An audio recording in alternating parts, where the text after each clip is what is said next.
Já, góðan og blessaðan daginn og velkomin í Kerfið og ég.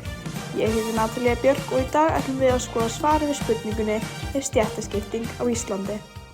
Í byrjun skulum við fara aðeins yfir hvað hugtakið stéttaskipting þýðir. Stéttaskipting snýst ekki bara laun eða peninga, heldur líka hversu mikla virðingu fólk fær, hvernig það lifir og hvaða hópi það tilheyrir. Í samfélaginu í dag sést þetta þannig að sumir hafa betri aðstæður og fleiri tækifæri en aðrir. Rannsóknir á Íslandi benda til þess að já, stéttaskipting til staðar.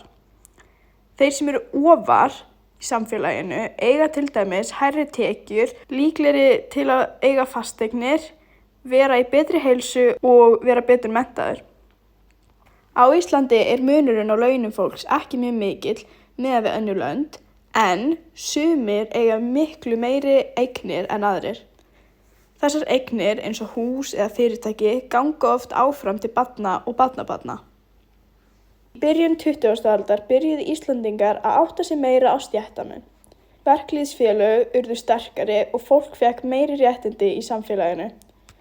Undanfarin ár hafa fleiri líka tekið eftir því að stéttamunur til, þó hann sé ekki eins mikill og öðrum löndum.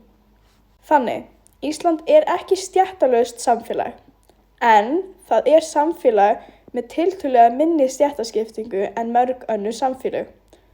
Spurningin ekki hvort stéttaskipting sé til, heldur hvernig hún birtist og hver áhrif hennar eru á einstaklinga og samfélagið. Jæja, þetta búin að vera Kerfið og ég. Ég heiti Natalía, takk fyrir að hlusta og eigið góðan dag.